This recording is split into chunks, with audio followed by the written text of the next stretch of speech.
नमस्कार, आप देख रहे हैं न्यूज फॉर नेशन और मैं हूं प्रियदर्शन।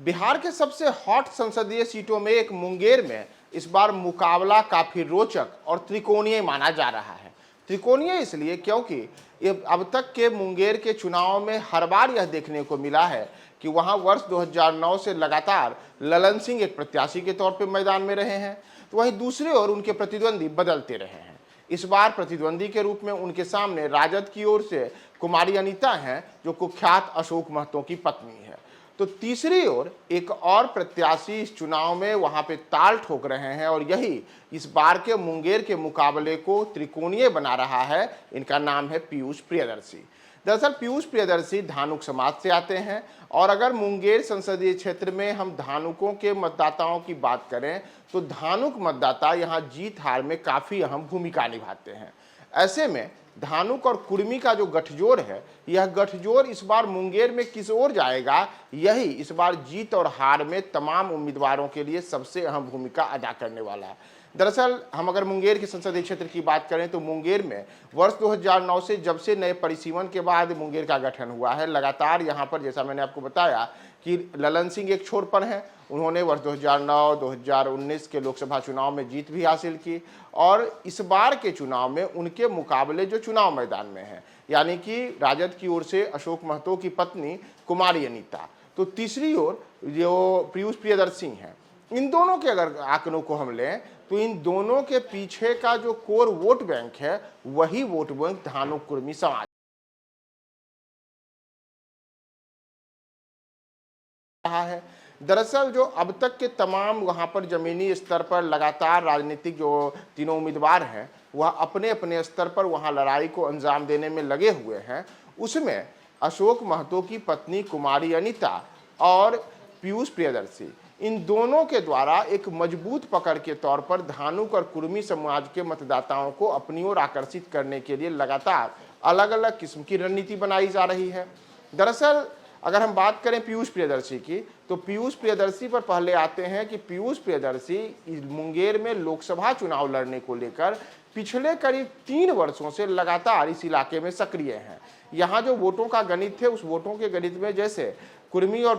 धानुकों का जो वोट है वह काफ़ी अहम रखता है, क्योंकि इसी समाज से पीयूष प्रियदर्शी भी आते हैं, युवा हैं, पढ़े लिखे हैं और एक ऐसे चेहरे हैं जो पिछले 3 वर्षों से लगातार, चाहे वह मुंगेर का कोई भी विधानसभा क्षेत्र हो, उस इलाके में सक्रियता पूर्वक यहाँ पर अपनी भूमिका अदा कर रहे हैं और अलग अलग जगहों पर उनकी कई सभाएं भी हो चुकी हैं। यह बार बार देखने को मिला है कि जब भी धानुकों के हक हुकूक से जुड़ी हुई कोई भी लड़ाई लड़ने की बात आई हो, तो युवा चेहरे पीयूष प्रियदर्शी ने अलग अलग समय में अपनी अलग अलग भूमिकाएं अदा की हैं और यही उनकी लोकप्रियता बनी है। पिछले 3 वर्षों में लगातार वो युवाओं के बीच अपने आप को लोकप्रिय किए हुए हैं।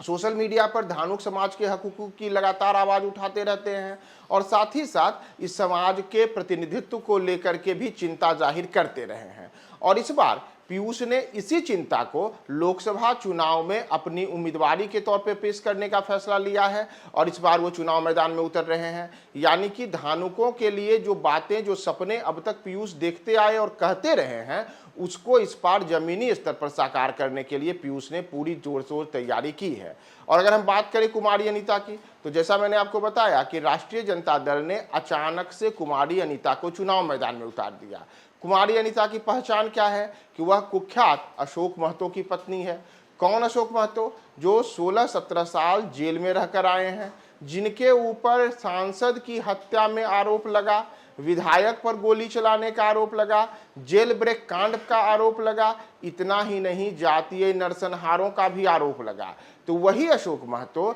इस बार राष्ट्रीय जनता दल के चहेते बने हैं और अशोक महतो की पत्नी को लालू यादव ने उम्मीदवार बना करके मुंगेर में पेश किया है। चूंकि वह भी कुर्मी जाति से आते हैं, लेकिन अगर आप मुंगेर में जातीय समीकरणों को देखेंगे तो इन समीकरणों में कुर्मी के मुकाबले धानुक जाति के मतदाता कहीं ज्यादा हैं। यानी कि पीयूष प्रियदर्शी जिस धानुक जाति से आते हैं, और एक तरीके से कहा जाए तो धानुकों को अपनी ओर गोलबंद करने के लिए पीयूष अब इसी को भुना रहे हैं कि क्या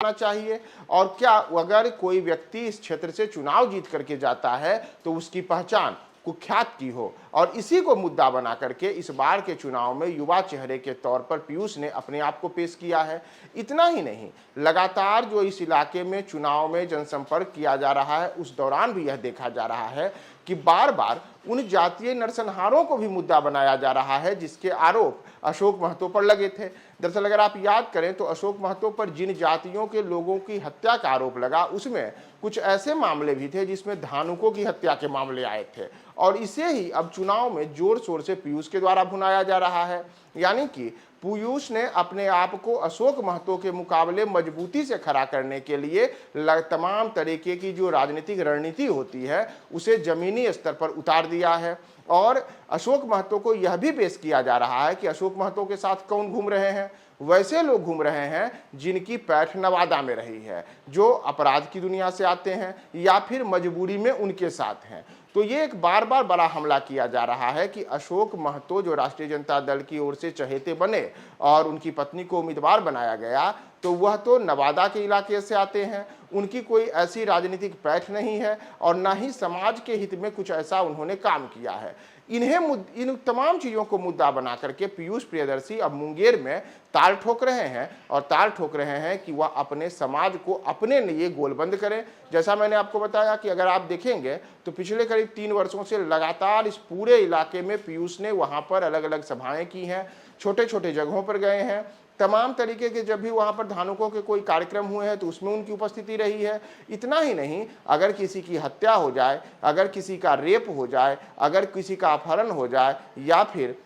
कोई अन्य प्रकार की आपराधिक वारदात की घटना धानुक समाज के लोगों के साथ हुई हो, तो उस दौरान भी पीयूष ने अपने आप को वहाँ की अपनी उपस्थिति वहाँ दर्ज कराई थी। और इन तमाम चीज़ों को अब चुनाव के समय अब मुद्दा बना करके पीयूष ने खुद को अशोक महतो के मुकाबले चुनाव में उतारा है, और उनका जोर है कि इस इलाके में जो प्रतिनिधित्व हो वह एक ऐसे चेहरे के पास आए, एक ऐसे व्यक्ति के पास आए जिसकी राजनीतिक पहचान अपराध की न हो, जिसकी राजनीतिक पहचान में कोई आरोप न लगा हो, जो युवा हो, पढ़ा लिखा हो, और इन तमाम क्राइटेरिया पर, इन तमाम पात्रताओं पर अपने आप को खरा बताते हुए पीयूष ने खुद को अशोक महतो के मुकाबले अपने आप को समाज का नेता के तौर पर पेश करना शुरू किया है। देखना भी यह महत्वपूर्ण होगा कि एक और पीयूष जिन बातों को लेकर के चुनाव मैदान में उतरे हैं उनमें अशोक महतो कहां तक उनके सामने टिक पाते हैं, क्योंकि अशोक महतो पर जो गंभीर आरोप है वो हर कोई जानता है। और साथ ही साथ इन्हीं चीज़ों को मुद्दा बना करके पीयूष ने भी चुनाव में अब अशोक महतो को